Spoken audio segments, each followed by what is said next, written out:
સુરતના શૈલેષભાઈનું આતંકી હુમલામાં મોત થયું છે। મૃતક શૈલેષભાઈના પિતા વતનથી સુરત આવ્યા છે। જમ્મુ કાશ્મીરથી શૈલેષભાઈના મૃતદેહને રવાના કરવામાં આવ્યો છે। શૈલેષભાઈના સુરતમાં અંતિમ સંસ્કાર કરવામાં આવશે।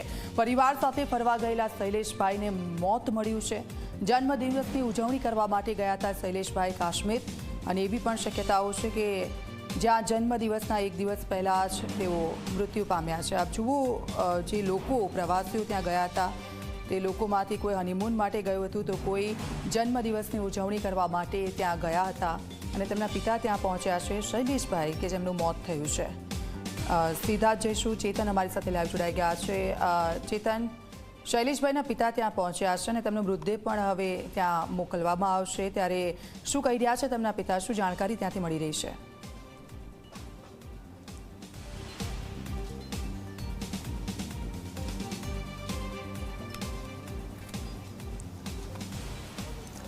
દીક્ષિતા, ખાસ કરીને જમ્મુ કાશ્મીરના જે પહલગામ ખાતે આતંકી હુમલો કરવામાં આવ્યો હતો, આતંકી હુમલામાં 28 લોકોના કરુણ મોત નીપજ્યા છે। 28 પૈકી 3 જેટલા જે ગુજરાતીઓ છે તેનું પણ કરુણ મોત નીપજ્યું છે। આ 3 પૈકી એક જે મૃતદેહ જે છે તે સુરતના શૈલેષ કરથિયા નામના જે યુવાન છે તેનું છે। ખાસ કરીને શૈલેષ કરથિયા નામનો જે યુવાન છે તે પોતાના જે પરિવારજન છે, જે પત્ની છે અને 2 દીકરા સાથે પોતાના જન્મદિવસની જે ઉજવણી છે તે ઉજવણી કરવા માટે જમ્મુ કાશ્મીર ગયા હતા અને ત્યાંથી પહલગામ ગયા હતા। જો કે પહલગામમાં જે રીતે આતંકી હુમલો થયો હતો, જેમાં શૈલેષભાઈનું ઘટના સ્થળે જ કમકમાટી ભર્યું મોત નીપજ્યું હતું, જ્યારે તેમની જે પત્ની અને જે 2 બાળકો છે તે સુરક્ષિત પોલીસે બચાવી લેવામાં આવ્યા હતા। આપ જોઈ શકો છો, ઝી 24 કલાકની જે ટીમ છે તે ટીમ શૈલેષ કરથિયાના જે નિવાસસ્થાન છે તે નિવાસસ્થાન ખાતે પહોંચ્યું છે। અહીં જે શૈલેષભાઈએ પોતાનું જે ઘર છે તે ઘર ભાડા પર આપ્યું છે। શરૂઆતના સમયે જોધપુર ખાતે તેમની બદલી થઈ હતી, તેઓ એસબીઆઈમાં મેનેજર તરીકે કામ કરે છે અને ત્યારબાદ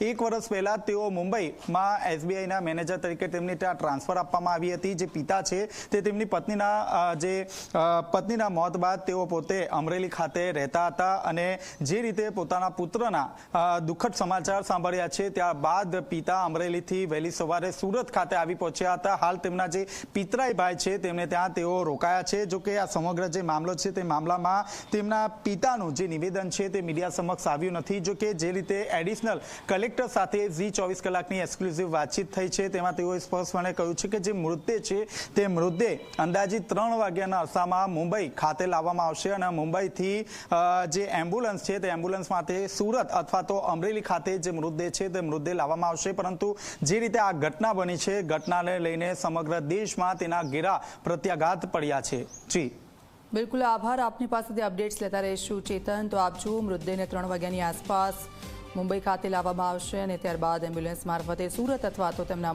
વતન અમરેલી ખાતે લઈ જવામાં આવશે।